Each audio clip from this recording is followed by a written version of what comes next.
째깍째깍 시각은 가고 있는 가운데 외교 상황이 만만치 않습니다. 미국의 한국 패싱이 현실화되고 있다는 얘기부터 나옵니다.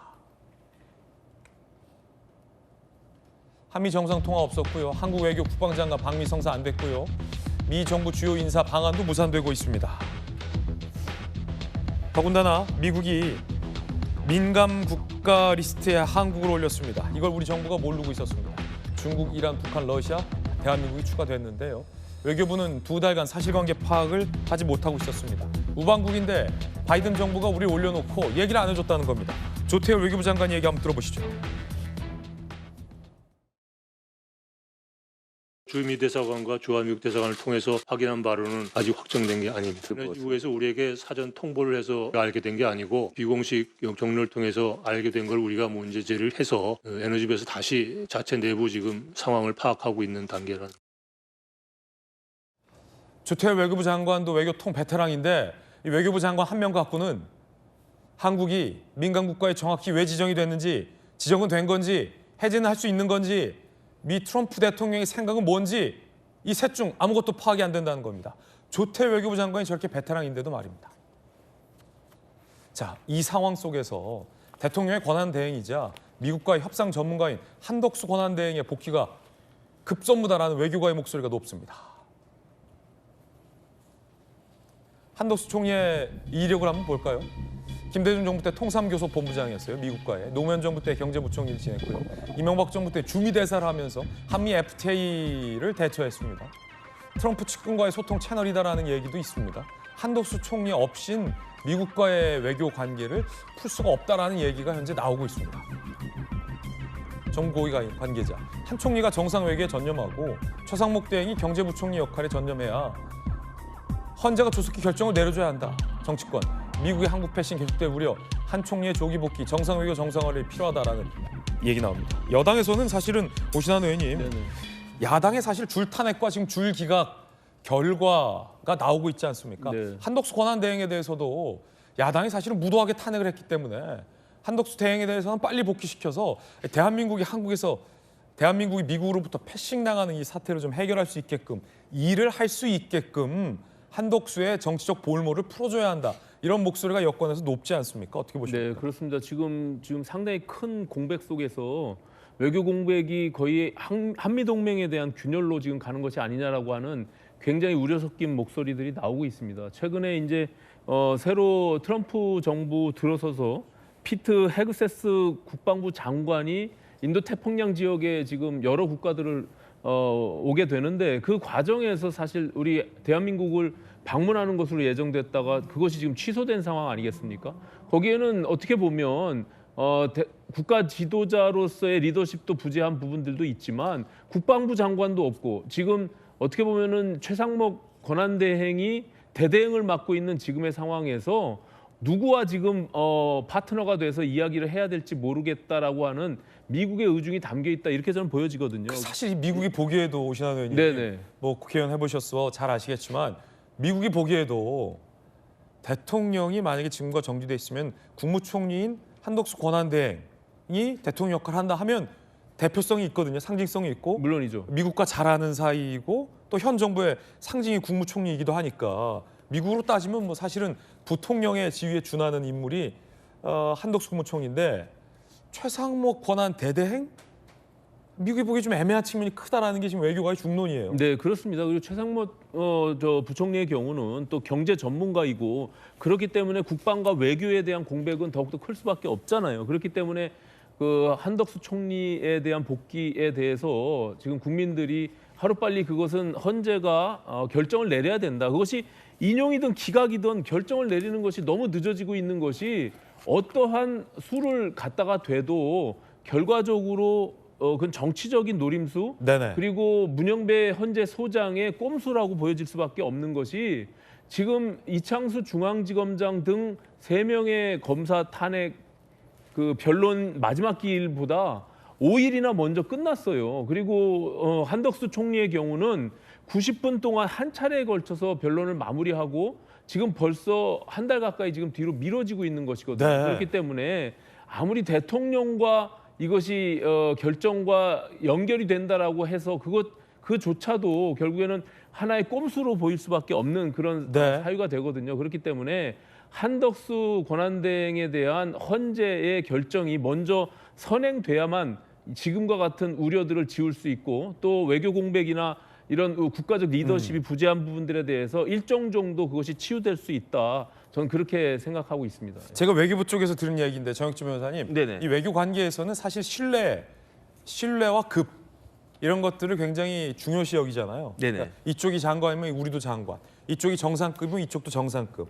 그래서 외교가에서 제가 이런 비유를 들었는데 아빠가 없으면 엄마라도 있어야 부모들끼리 만남이 되는데 아빠도 아니고 엄마도 아니고 처음 보는 삼촌이 띡 나오면 이게 만나서 뭔 얘기를 하냐. 격과 급이 안 맞는다 뭐 이런 얘기가 있더라고요. 현재 대한민국의 네네. 이 정권의 어떤 수뇌부 상황을 비유하자면 네네. 그것도 그거지만 격도 격이고 급도 급이지만 제일 중요한 건 뭡니까? 네트워크잖아요. 내가 저 사람을 잘 아는 거 하고 그러니까 어떤 사람이 띵 나왔는데 아 뭐 나랑 격이 맞고 나랑 대등한 사람이야. 처음 뵙겠습니다. 인사하고 이런 거 하고 내가 잘 아는 사람이 그 자리에 있어가지고 나오는 것하고 같겠습니까? 제가 알고 있기로는요. 한덕수 총리가 1949년생이에요. 그런데 그 나이 또래에 있어서 공무원들 중에서 영어를 제일 잘하는 사람이 누구다? 한덕수라고 그랬어요. 제가 옛날에 뭐 국방부 있고 그 이전에 예금보험공사 있고 그럴 때 한덕수 총리 이야기 여러 번 들었는데 왜 그랬느냐? 제가 국방부의 미군기지전 사업단 할 때 그때 주미 대사가 한덕수 총리였단 말이에요. 아 그때 주미 대사가 한덕수 총리였군요. 네네. 그래가지고 한 총리님하고 제가 그때 주미 대사하고 뭐 그 한번 이야기도 하고 그랬었던 기억이 나는데 한덕수 총리가요. 하버드에서 경제학 박사 받았거든요. 1984년에. 그런데 저 같으면 아유 뭐 박사도 받았고 이 정도면 내 영어 괜찮지라고 했을 텐데 한덕수 총리는요. 항상 영어 단어장을 50살, 60살 때까지 새로운 영어 표현, 새로운 영어 단어 나온다고 그러면서 공부했던 그런 사람이에요. 그러니까 한덕수 총리가 어떤 분이었습니까? 노무현 대통령 때 총리를 먼저 했었잖아요. 노무현 대통령 때 총리했던 사람을 이명박 대통령이 그 주미 대사로 임명해가지고 미국을 보냈단 말이죠. 왜 그랬겠습니까? 이명박 대통령보다 더 실리를 추구한 사람이 누가 있겠습니까? 아무리 노무현 대통령 전 정권에서 총리를 했다고 하더라도 지금 미국을 제일 잘 알고 미국이 제일 잘 아는 사람을 대사로 앉혀놔야 우리나라 국익에 부합된다 해가지고 그러니까 한덕수 총리 입장에서는 내가 국무총리까지 했는데 미국 대사 나가야 되나? 하지만 내가 그래도 나간다. 왜냐하면 국익을 위해서 이랬던 분들이니까. 예. 그러니까 미국 입장에서는요. 지금 대한민국 상황에서 제일 믿을 만한 사람은 누구다? 그거는 최상목도 아니고 누구도 아니고 누구도 아니다. 누구다? 한덕수인데 그 한덕수 총리를 민주당에서 탄핵을 했다? 말도 안 되는 사유 가지고 그다음에 탄핵이 그런 말도 안 되는 탄핵이 됐는데 지금까지도 헌법재판관들이 그 선고를 안 하고 있다? 그래서 자기 자리에 돌아오지도 못하게 하고 그 권한대행 대대행 체제를 갖다가 지금까지 한참 동안 작년에 했으니까 벌써 석 달째 지금 이런 상황 아니겠습니까? 제가 봤을 때는 다른 걸 다 떠나가지고 이거는 민주당도 그렇고 그다음에 헌법재판관들도 그렇고 적어도 한덕수 총리에 대해서는 국익에 매우 반하는 그런 행동을 하고 있다. 저는 개인적으로 그렇게 생각하고 있습니다. 사실 여당에서는 정의춘 변호사님 얘기했듯이 한덕수 총리에 대한 야당의 탄핵이 좀 무도하다 이렇게 비판하고 있잖아요. 그런데 여권 일각에서는 그런데 헌재가 계속 한덕수 총리에 대해서 알 수 없는 이유로 선고를 안 하고 있는 것이 헌재 재판관들도 현 사태 즉 야당의 한덕수 권한대행 탄핵에 동조하는 건 아니냐라는 의견도 제기되고 있던데 정익진 변호사님 생각은 어떠십니까? 글쎄요, 뭐 그런 걸 다 떠나가지고 지금 전체적으로 대한민국이 얼마나 혼란스럽습니까? 계엄이다 탄핵이다 해가지고 나라가 왔다 갔다 하는데 더군다나 지금 국제 정세를 보면요. 어떻게 되고 있는가? 미국의 대통령이 바뀌었잖아요. 미국의 대통령이 트럼프에서 바이든으로 바뀌었습니까? 그게 아니잖아요. 바이든에서 트럼프로 바뀌어가지고 전 세계가 지금 난리 나다시피 하고 캐나다 총리도 바뀌었습니다. 그다음에 뭐 여기저기 뭐 일본 총리도 막 가가지고 어떻게든 눈도장 찍으려고 하고 있는데 우리나라만 지금 너무 한가하게 지금 보내고 있는 것이 아닌가 그런 생각이 듭니다. 자, 이에 대해서 야당은 한덕수 총리가 탄핵됐기 때문이 아니라 한국이 패싱당한 건 계엄을 선포했기 때문이다라고 반박하고 있습니다. 자, 일단 여당, 민주당 정략전 탄핵이 초래한 국가적 혼란 책임져라. 야당, 내란의 한미동맹마저 흔들렸다. 정부 늑장 대응 수준을 넘어선 외교 포기 선언이다. 내 탓이오 공방까지 나서고 있습니다. 조규 변호사님 어떻게 보십니까? 한덕수 총리에 대한 탄핵 선고 빨리 하라는 국민의힘 주장에 결정적 모순이 있는데요. 지금까지 왜 순서대로 안 하냐고 계속 주장했었습니다. 그 탄핵 선고 사건 중에 한덕수 총리 사건이 제일 늦습니다. 12월 말에 했잖아요. 대통령은 12월 14일이었고 한덕수 총리는 12월 27일인가 아마 그럴 겁니다. 2주 늦게 선고했습니다.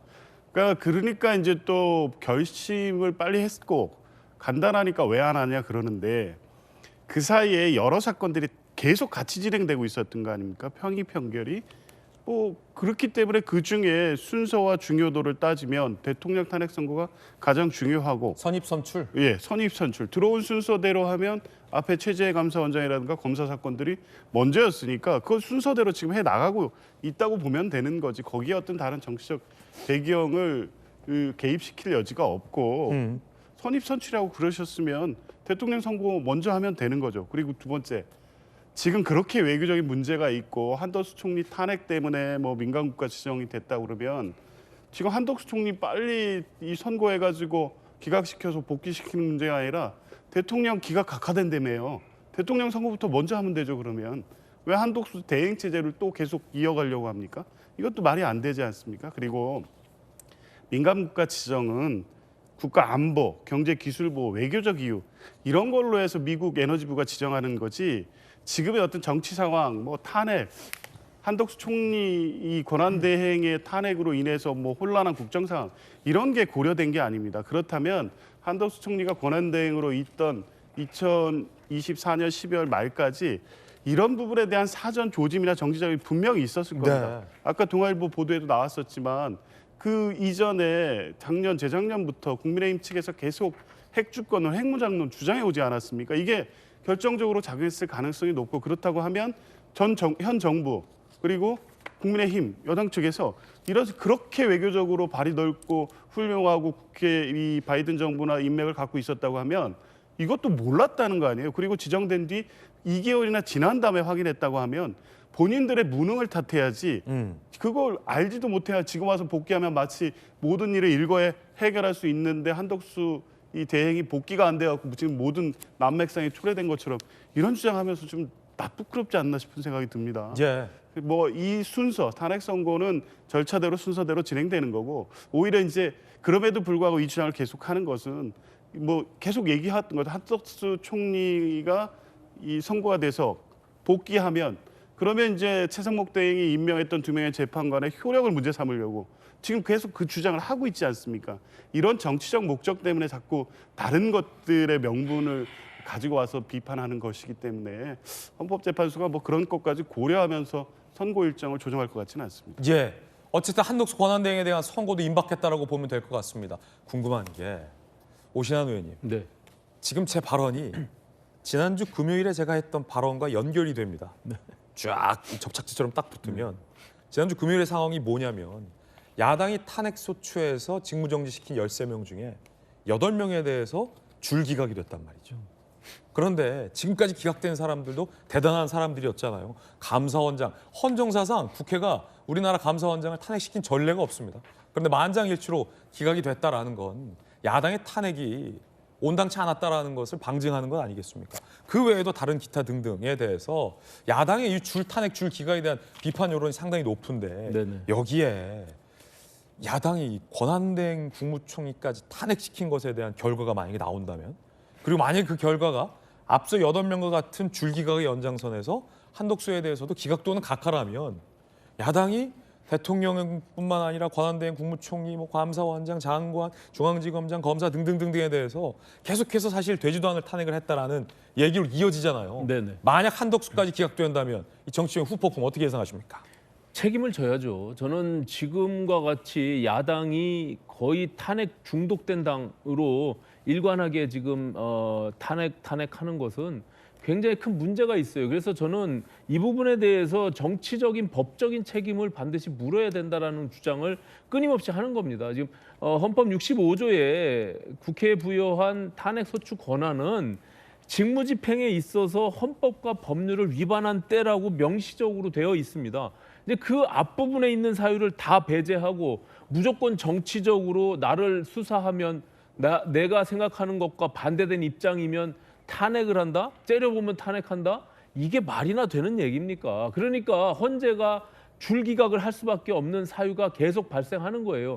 그리고 한덕수 총리의 경우도 마찬가지입니다. 이미 90분에 걸쳐서 한 번의 변론으로 끝내고 평의가 저희 종결됐다라고 예측 가능한데 그럼에도 불구하고 이것을 지금 선고하지 않는 이유는 저는 그 앞서 여러분들이 지적한 대로 기본적으로 3명에 대한 헌법재판관에 대한 임명, 그중에 마은영 재판관에 대한 부분들이 원천적으로 그것이 차단되는 것을 우려한 정치적 꼼수 노림수가 있다라고 보여지는 겁니다. 그렇기 때문에 이 한덕수 권한대행에 대한 부분들 그것을 먼저 빨리 헌재가 선고하고 그 이후에 대통령에 대한 탄핵 선고도 이어지는 것이 저는 너무나 마땅하고 지금 여러 우려가 있는 그런 어떤 외교 국방에 대한 공백 이런 부분들도 메꿀 수 있는 그나마 우리가 차선책으로 선택할 수 있는 길이다라고 보여지기 때문에 헌재가 이 부분에 대한 부분들을 빨리 이번 주 내로라도 한덕수에 대한 선고를 내리는 것이 마땅하다 저는 그렇게 보여집니다. 한덕수 총리마저 기각된다면 혹은 각하된다면 줄 탄핵에 이은 줄 기각, 야당이 정치적 책임을 크게 져야 한다라는 지적이세요. 박수민 최고는 어떻게 보십니까? 정치적 책임 질 필요가 있죠. 근데 이제 다만 내용을 잘 봐야 된다라는 겁니다. 결국에 이번에 최근에 있었던 감사원장 탄핵이나 검사들 탄핵 같은 경우에도 분명하게 위법한 행위가 있었다 혹은 의심이 된다라는 점들을 헌법재판관들이 지적을 했단 말입니다. 근데 여기에 대해서 그리고 심지어는 이 국회의 탄핵소추권이 남용된 것이 아니다라고 분명하게 판결을 설시를 했기 때문에 국회 측에서 무리한 탄핵을 했다 이렇게 보기는 어려운 측면이 있다라고 보이고요. 그다음에 위법성이 있는 행위를 했지만 그것이 파면에 이를 정도로 중대하게 보이지 않는다라는 판단을 내린 것이기 때문에 이것만 가지고 무조건 기각됐다라고 해서 야당이 무조건 무리하게 탄핵을 했다라는 주장이 저는 힘을 잃을 수 있다라는 생각입니다. 다만 이제 민주당에서도 지금 이번에 최근에 기각되는 사태를 보면서 여러 얘기가 좀 있었던 걸로 알고 있고 결과적으로 이 탄핵에 대해서 어느 정도 강약 조절을 하는 모습은 또 보여드리고 있는 상황이거든요. 그렇기 때문에 야당은 야당대로 하고 있는데 제가 또 한 가지 여당에 좀 묻고 싶은 것은 야당에 계속 줄 탄핵을 했으니 책임을 져라라고 하는데 대통령이 그동안 줄 거부권을 행사한 것에 대해서는 도대체 누가 책임을 졌으며 그리고 야당이 헌법 수호를 제대로 하고 있는지 공직자들이 제대로 원칙을 지키고 있는지 위법한 정황이 명확함에도 이것을 그대로 둬야 된다라고 생각하는 것인지 국회가 헌법 테두리 안에서 할 수 있는 최대한의 조치를 한 것을 두고 무조건 권한 남용이고 무리한 탄핵이다 이렇게 주장하시는 것은 좀 모순적이지 않나라고 생각합니다. 네, 한덕수 권한대행마저 탄핵이 기각된다면 야당의 탄핵에 대한 줄 기각이 8명에서 9명으로 늘어나게 됩니다. 그렇다면 국민들은 과연 야당의 연이은 탄핵에 대해서 어떻게 생각하고 판단을 할지도 상당히 궁금해지는군요.